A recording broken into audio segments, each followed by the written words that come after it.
Avvalambor assalomu alaykum. Men Anvarov Abdulhamid Akmalovich, Toshkent Gumanitar fanlar universiteti amaliy va gumanitar fanlar fakulteti dekani. 2024-2025 yildan beri dekan sifatida ish olib boryapman.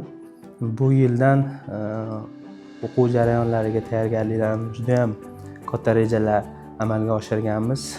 Bularning hammasi kelajakda bizni universitetimizni bitirib yetuk kadrlar tayyorlash bilan bog'liq bo'lgan masalalar yuzasidan bizni kafedramiz o'qituvchilari hamda kafedra mudirlari bilan birgalikda katta rejalar amalga oshirganmiz.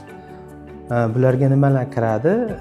Albatta bu rejalar asosida talabalarni o'qishga bo'lgan muhabbatini oshirish, universitetimizni nufuzini yanada ko'tarish va kelajakda o'ylaymanki yetuk kadrlar, ya'ni o'zimizni yosh avlodlariga, farzandlarimizga yetuk kadrlarni tayyorlashga qaratilgan rejalardan biri hisoblanadi. Universitetimiz rahbarlari hamda xodimlari bilan birgalikda bizga qabul qilingan talabalarni, ya'ni chet el grantlarini berish, ulardan biri xitoy tili yo'nalishimiz, ya'ni xitoy tili yo'nalishga kirgan talabalarga 2 yil davomida yoki xohlasa 1 yil davomida grant loyihalarini kiritganmiz. Albatta iqtidorli, bilimli talabalarni chet ellarga o'qishga jo'natish. Undan tashqari o'zini g'oyasiga ega bo'lgan startap loyihalariga ega bo'lgan talabalarga personal, ya'ni individualniy ishlab ularga universitetimizni ya'ni yordamlarini berishga bel bog'laganmiz universitet jamoasi bilan.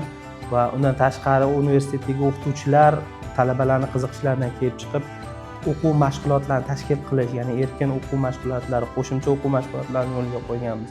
Barcha abituriyentlarni universitetimizga mana shu imkoniyatlardan foydalanishga chaqirib qolaman. Albatta birgalikda bizni jamoamiz ushbu rejalarni amalga oshirish uchun juda katta bel bog'laganmiz. Yana shuni ta'kidlashim kerakki, universitetimizda ikkita kafedra mavjud.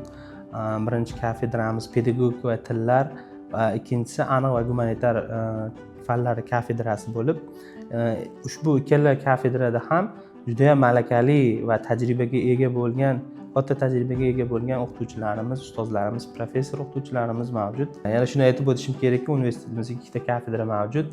Ulardan biri pedagogika va tillar hamda aniq va gumanitar fanlar kafedrasi hisoblanadi. Ularda juda ham ko'p o'qituvchilar, tajribaga ega bo'lgan o'qituvchilarimiz juda ham ko'p. Ulardan misol qilib keltira olaman.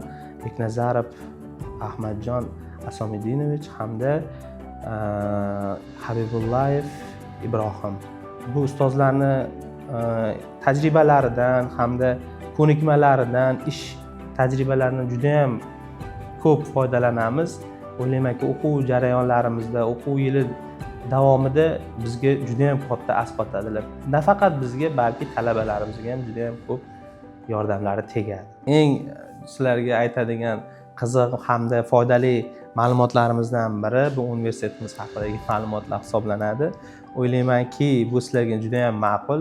Universitetimizda bitta fakultet hamda 27 ta yo'nalish mavjud bo'lib, ta'lim shakllarimiz ikkita, ya'ni kunduzgi hamda sirtqi ta'lim shakllari mavjud.